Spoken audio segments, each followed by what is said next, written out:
High, আজকে চলে এসেছি আজ আবার একটা নতুন চিকেনের ভিডিও নিয়ে। তো যে চিকেনটা হচ্ছে খুব কম সময়ের মধ্যে তৈরি হয়ে যায়। প্রথমে আমি এখানে 500 গ্রাম মতো চিকেন নিয়েছিলাম, সেটাকে নুন এবং কিছুটা গোলমরিচ গুঁড়ো দিয়ে ভালো করে ম্যারিনেট করে আমি রেখে দেবো এবং তারপরে সেই চিকেনটার মধ্যে আমি কিছুটা দেবো লেবুর রস এবং সেটাকে করব হচ্ছে খুব ভালো করে ম্যারিনেট, এবং ম্যারিনেট করে তুমি আধ ঘন্টা রেখে দিতে পারো এবং রেখে দিলে কোনো অসুবিধা হবে না। তো আমি রেখেছিলাম 10 মিনিট মতো, কিন্তু তুমি আধ ঘন্টা 1 ঘন্টা যতক্ষণ খুশি সেটাকে ম্যারিনেট করে রাখতে পারো।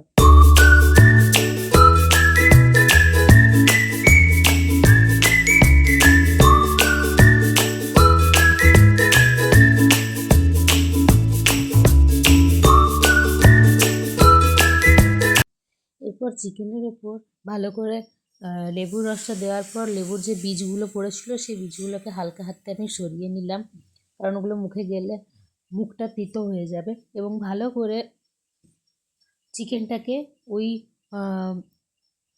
গোলমরিচ নুনে এবং লেবুর রসের সাথে মেখে নিতে হবে এবং মেখে ঢাকা রেখে 1 ঘন্টা মতো রেখে দিলেই যথেষ্ট। এরপর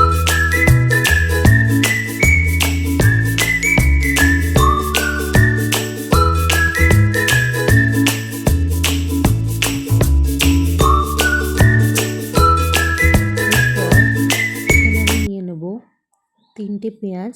যেহেতু 500 গ্রাম চিকেন আমি নিয়েছিলাম, তাই জন্য আমি নিয়েছি 3টে পেঁয়াজ। তোমরা বেশি নিলে বেশি করে পেঁয়াজ নেবে। পেঁয়াজের মাথাটা এবং নিচটা কেটে পেঁয়াজটা একটু ছুলে নেব। ছুলে আদা এবং রসুন কিছুটা নেব এবং এই পেঁয়াজ আদা রসুনটাকে একটু আমি বেটে নেব। আমরা করি সাধারণত কুচি করে, কিন্তু আমি এখানে একটা অন্য টিপস ইউজ করেছি। সেটা হচ্ছে আদা পেঁয়াজ রসুনটাকে আমি ভালো করে ছুলে ধুয়ে নিয়েছি এবং ধুয়ে নিয়ে পেঁয়াজ আদা রসুনটার একটা পেস্ট তৈরি করেছি এবং সেই পেস্টটা দিয়েই আমি পুরো রান্নাটাই করেছি। সেই পেস্টটা দিয়ে তোমরাও পুরো রান্নাটা করে দেখবে, খুব সুন্দর হয় খেতে। আর এক্সট্রা কিছু করার দরকার পড়বে না আশা করছি। বেশি পেঁয়াজেরও দরকার পড়ে না, বেশি মশলাপাতির দরকার পড়ে না। যে কোনো নর্মাল কোনো পেশেন্ট যদি হয় তারাও এটা খেতে পারবে, অসুবিধা কিছু হবে না। বাইরের রেস্টুরেন্টে যেরকম হয় সেরকমই খেতে হয়, তবে রেস্টুরেন্টের থেকে একটু কম মশলাপাতি পড়ে বলে শরীরের জন্য অতটাও ক্ষতিকর নয়। এরপর পেঁয়াজ আর আদা রসুনগুলোকে আমি একটু ছোট ছোট করে কেটে নিয়েছি, তার সাথে দিয়েছি 2টো লঙ্কা। এটা তোমরা স্বাদ মতো ঝাল অনুযায়ী দেবে। এবং রসুনটাকে এবং আদাটাকে আমি একটা মিক্সিং বোলের মধ্যে নিয়ে সেটাকে একটা পেস্ট বানিয়ে নিয়েছি এবং সেটা রাখলাম। এরপর নিলাম হচ্ছে গোটা গরম মশলা, তাতে রয়েছিল এলাচ, দারচিনি আর লবঙ্গ। 4টে মতো লবঙ্গ, 2টো এলাচ, একটু দারচিনি নিয়ে আমি সেটাকে একটু গুঁড়ো করে নিয়েছি এবং সেই গুঁড়োটাই আমি রান্না দিয়ে কাজ করব, কারণ গোটা গরম মশলা গুঁড়ো করে ভালো রান্না হয়, সবচেয়ে ভালো গন্ধটা তখনই আসে। এখানে কিছু মশলা নিয়েছি, যেমন নুন, হলুদ, চিকেন মশলা, কাশ্মীরি রেড চিলি পাউডার এবং আমাদের রেগুলারের যে মশলা যেটা হচ্ছে ধনে গুঁড়ো এবং জিরে গুঁড়ো। আর মাঝে রেখেছি সেই যে মশলাটা আমি একটু আগে গুঁড়ো করেছিলাম সেইটা। এবং এইখানে আমার 1 বাটি মতো পেস্ট হয়েছে। তো এতটা পেস্ট আমার লাগবে না, আমি কিছুটা কম ইউজ করব। তো প্রথমেই কড়াইয়ে দিয়ে দিলাম কিছুটা তেল গরম হতে। তেলটা গরম হওয়া পর্যন্ত আমি ওয়েট করব যথারীতি। যেমন প্রথমেই কিছুটা, বেশি তেল দেব না, হ্যাঁ একদম কম। চিকেনে এতটা তেল লাগে, কিন্তু এর থেকেও বেশি লাগে। যদিও আমি যতটা দিয়েছি তার থেকে অনেকটাই বেশি লাগে, কিন্তু আমি খুব একটা তেল ইউজ করি না, আমি খুব কম তেলে রান্না করার চেষ্টা করি। তো এই তেলের মধ্যে আমি একটা জিনিস ইউজ করেছিলাম, যেটা হচ্ছে চিনি। তেলের মধ্যে চিনি দিলে চিনিটা গরম হয়ে লাল হয়ে যায় এবং সেই চিনিটা তোমার মাংসের একটা বিভিন্ন একটা অন্যরকম রং দেওয়ার চেষ্টা করে, যেটা খুব দেখতে ভালো লাগে। তো আমি অপেক্ষা করব চিনিটা যতক্ষণ না লাল হয়ে যাচ্ছে ততক্ষণ পর্যন্ত। কিছুক্ষণ পরই দেখবে তেলের মধ্যে চিনিগুলো এরকমভাবে ফুটে লাল হয়ে যাবে। তখনই বুঝবে তোমার তেলটা রেডি হয়ে গেছে এবং তুমি সেই পেস্টটা ওর মধ্যে দিয়ে দেবে। আমার সব পেস্টটা লাগেনি তাই আমি গোটাটা দিইনি, আমি দিয়েছিলাম এখানে 5 চামচ মতন পেস্ট। তারপর পেস্টটা দেওয়ার পর সেখানে আমি দিয়ে দিচ্ছি হচ্ছে নুন, হলুদ আর লঙ্কার গুঁড়ো, ধনের গুঁড়ো, জিরের গুঁড়ো।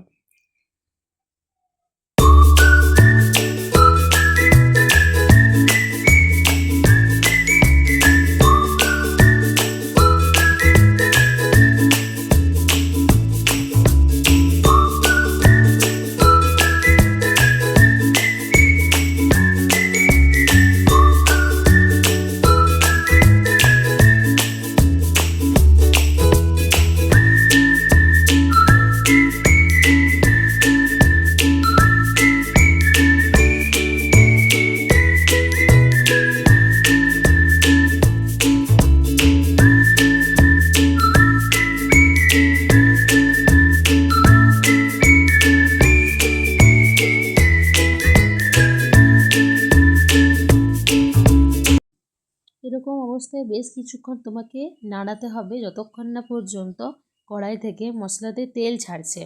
যতক্ষণ দেখলেই বুঝতে পারবে যে মশলাটা ফুটে ফুটে উঠবে এবং তেলটা মশলার থেকে আলাদা হয়ে যাবে, তখনই বুঝতে পারবে তোমার মশলাটা কষানো হয়ে গেছে। এই রকমের কিছুটা টেক্সচার আসবে, তখন বুঝতে পারবে তোমার মশলাটা একেবারে কষানো হয়ে গেছে।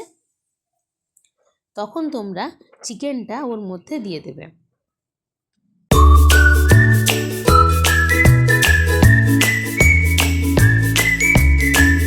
এরপর চিকেনটাকে খুব ভালোভাবে ওই মশলার সাথে মিলিয়ে নিতে হবে, একদম মেখে মেখে মেলাতে হবে যাতে করে একটুও না বাদ পড়ে যায়।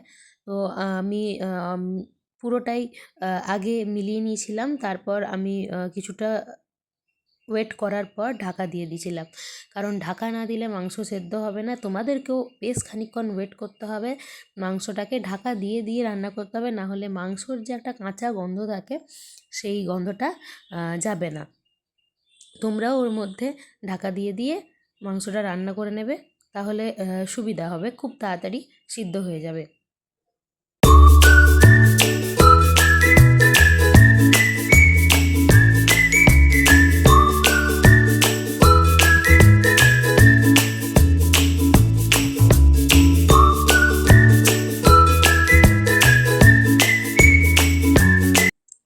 বেশ খানিকক্ষণ এভাবে নাড়াবার পর এরপর তোমরা মাংসের মধ্যে দিয়ে দেবে কাশ্মীরি রেড চিলি পাউডার এবং যে চিকেন মশলাটা আছে সেই চিকেন মশলাটা, যাতে চিকেনের যে কাঁচা গন্ধটা বেরোয় সেটা একেবারে চলে যায়। এবং কাশ্মীরি রেড চিলি পাউডার আমি পরে আবার কিছুটা অ্যাড করেছিলাম, আমার ঠিক কালারটা ভালো লাগছিল না, আমার মাংস একটু লাল লাল না হলে ঠিক ভালো লাগে না, তো ওই জন্য আমি আবার কাশ্মীরি রেড চিলি পাউডার পরে কিছুটা অ্যাড করেছিলাম। তোমরা অ্যাড নাও করতে পারো, অসুবিধা কিছু হবে না, তোমাদের যদি ইচ্ছে করে তোমরা আবার অ্যাড করবে। আমার মনে হয় যে পিঁপড়ি রং বা লঙ্কার গুঁড়ো, যেটা লাল লঙ্কার গুঁড়ো বেশি করে না অ্যাড করে কাশ্মীরি লঙ্কার গুঁড়োটা অ্যাড করে মাংসের শুধুমাত্র কালারটা আনার জন্য খুব ভালো এটা। এরপর অপেক্ষা করবে যতক্ষণ না পর্যন্ত টেক্সচারটা এরকম আসে, কিন্তু এখনও পর্যন্ত মাংসটা ভালোভাবে সেদ্ধ হয়নি। তোমরা ঢাকা দিয়ে দিয়ে হালকা আঁচে মাংসটাকে সেদ্ধ করার চেষ্টা করবে।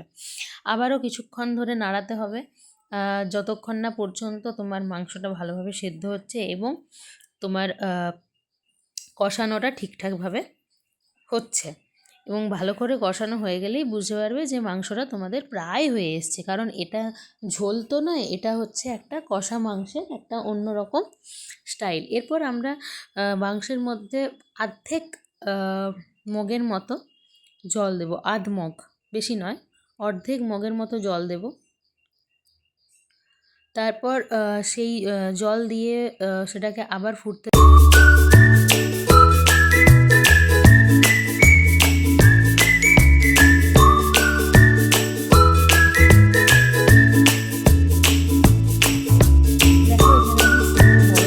একটা অর্ধেক মতো জল নিয়েছি, সেই জলটা একটু মতো দিয়ে দেব, যত আমার পরিমাণ মতো আমি দিয়েছিলাম, তোমরা তোমাদের দেখে সেই পরিমাণ মতো দেবে। যদি 1 কেজি চিকেন নাও তাহলে হয়তো 1 মগ কি 1 মগের থেকে একটু কম দিতে পারো।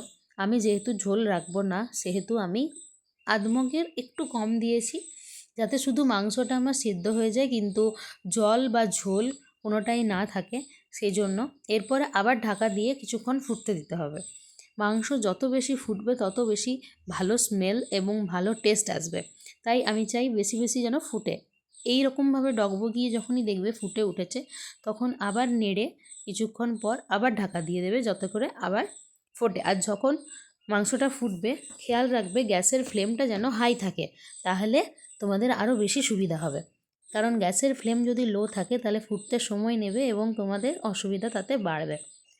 আবার কিছুক্ষণ পর ঢাকা দিয়ে সেই ফ্লেমটাকে হাই করে তোমরা ওয়েট করতে পারো।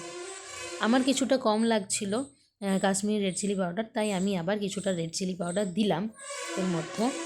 এমন নয় যে তোমাদেরকেও দিতে হবে, তোমরা নাও দিতে পারো। আমি সস, টমেটো এবং দই এই জিনিসগুলোকে অ্যাভয়েড করছি, তাই জন্য আমি এই কাশ্মীরি রেড চিলি পাউডার দিয়ে কাজ চালানোর চেষ্টা করেছি।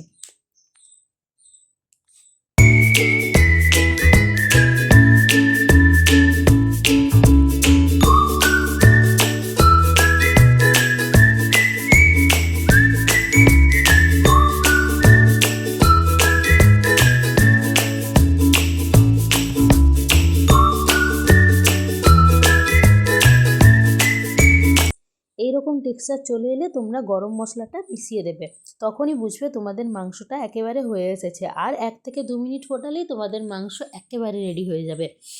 এরপর আমি যখনই দেখলাম এরকম একটা টেক্সচার এসে গেছে, তখন আমি কি করলাম, একটা হাতে একটু মতন কসুরি মেথি নিয়ে সেটা ডলে ওর মধ্যে মিশিয়ে দিলাম, তাহলে কি হয় গন্ধটা একটু ভালো বেরোয়। যাই হোক, আজকের রান্না এটাই ছিল। এরপর 1 থেকে 2 মিনিট নেড়ে ঢাকা দিয়ে দিলেই তোমার চিকেন এক্কেবারে রেডি।